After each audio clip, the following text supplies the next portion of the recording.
मेरा प्रतिस्पर्धी तथा अप्रतिस्पर्धी साथीहरू लगायत सम्पूर्ण महानुभावहरूमा मेरो तर्फबाट स्वीकार्नुहोस् हार्दिक नमस्कार। म दुधौली नगरपालिका वडा नम्बर 1 मा रहेको श्री नवज्योति माविकी चयनी कक्षा 10 मा अध्ययन छात्रा सुब्बा फुल्याल आजको यस वक्तित्व कलामा भाग लिन पाउँदा आफूलाई धेरै भाग्यमानी ठानेको छु। सर्वप्रथम त मलाई यहाँ आएर आफ्ना विचार राख्ने अमूल्य अवसर प्रदान गर्नुभएकोमा आयोजकप्रति हार्दिक आभार व्यक्त गर्न चाहन्छु। र आजको यस वक्तित्व कलाको विषय रहेको छ चुरे संरक्षणमा विद्यार्थीको भूमिका।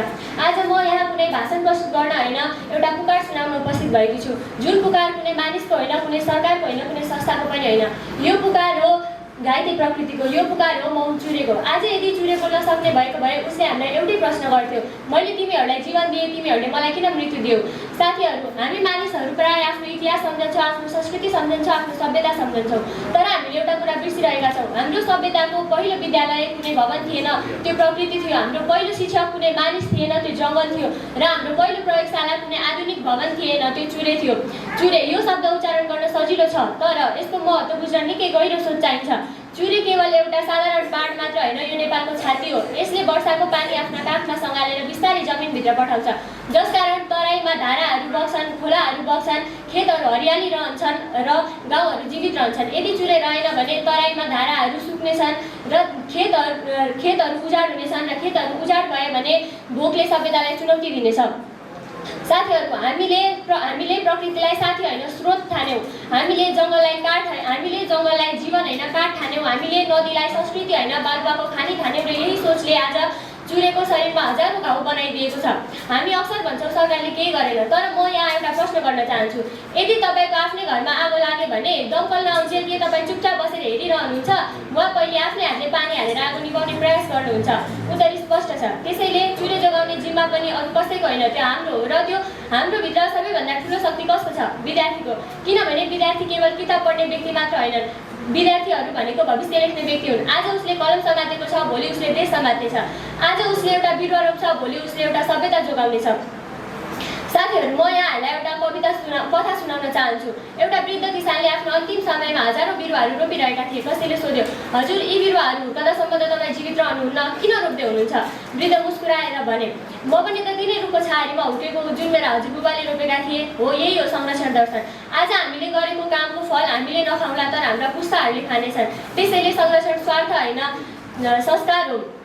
कसैले भनेको थियो, यदि तपाईँलाई राष्ट्रको भविष्य हेर्न चाहनुहुन्छ भने विद्यालयको झ्यालबाट हेर्नुहोस्। यदि विद्यालयमा वातावरणप्रतिको प्रेम छ भने भविष्य सुरक्षित छ, र यदि विद्यार्थीहरूमा वातावरणप्रतिको जिम्मेवारी छ भने नेपाल सुरक्षित छ। साथीहरू, आज हामी हाम्रो मोबाइलको ब्याट्री 5% हुँदा चार्जर खोज्दै दौडन्छौँ, तर हाम्रो पृथ्वीको हरियाली 5% घट्दा हामी किन मौन बस्छौँ? आज हामी एउटा मोबाइल फुट्दा दुःखी हुन्छौँ, तर आज एउटा जङ्गल जल्दा किन हाम्रो मन खोल्दैन? आज हामी सामाजिक सञ्जालमा एउटा फोटोमा हजारौँ लाइक खोज्छौँ, तर एउटा बिरुवा रोपेर हजारौँ जीवन बचाउने सोच किन आउँदैन? यी प्रश्नहरूको उत्तर हामी आफैले दिनुपर्ने समय आएको छ। विद्यार्थीहरूको भूमिका केवल भाषण गर्नेमा मात्र सीमित हुनु हुँदैन। विद्यार्थीहरूले आफ्नो विद्यालयलाई हरियाली बनाउनुपर्छ, आफ्नो अभिभावकहरूलाई चुरेको महत्त्व बताउनुपर्छ, एउटा बिरुवा रोप्नुपर्छ र त्यसलाई हुर्काउनुपर्छ, एउटा वन डढेलोबाट बचाउनुपर्छ, एउटा पानीको मुहान सफा गर्नुपर्छ।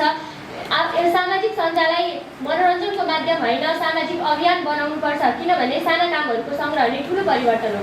अन्त्यमा म कुनै नारा दिन चाहन्न, म एउटा प्रतिबद्धता माग्न चाहन्छु। आज हामी सबैले यहाँबाट घर फर्किँदा आफ्नो मनमा एउटा प्रश्न बोकेर जाउँ, मैले मरेपछि कति सम्पत्ति छोडेँ भन्ने होइन, मैले मर्नु अगाडि प्रकृतिका लागि के छोडेँ भन्ने प्रश्न। यदि हरेक विद्यार्थीले आफ्नो जीवनमा एउटा जङ्गल बचाउने सपना देख्यो भने नेपाल हरियाली रहनेछ। यदि हरेक विद्यार्थीले आफ्नो जीवनमा एउटा पानीको मुहान सफा गर्ने प्रण गर्यो भने नेपाल सुरक्षित रहनेछ। र यदि हरेक विद्यार्थीले आफ्नो अन्तरात्मालाई सोध्यो, मलाई प्रकृतिले यति धेरै दियो, मैले प्रकृतिलाई के दिएँ, त्यस दिनदेखि चुरे संरक्षणको नयाँ युग सुरु हुनेछ। म आफ्नो भनाइ मान दार्शनिकको एउटा विचारसँग प्रस्तुत गर्न चाहन्छु। हामीले प्रकृति आफ्ना पुर्खाबाट पाएका होइनौँ, हामीले यसलाई आफ्ना सन्ततिबाट सापटी लिएका हौँ। त्यसैले आउनुहोस् चुरेलाई बचाउँ, किनभने चुरे बचाउनु भनेको एउटा पहाड बचाउनु होइन, एउटा देश बचाउनु हो। चुरे बचाउनु भनेको एउटा नदी बचाउनु होइन, सम्पूर्ण जीवन बचाउनु हो। र चुरे बचाउनु भनेको एउटा वन बचाउनु होइन, एउटा पुस्ता बचाउनु हो। हस् त, धन्यवाद। जय नेपाल।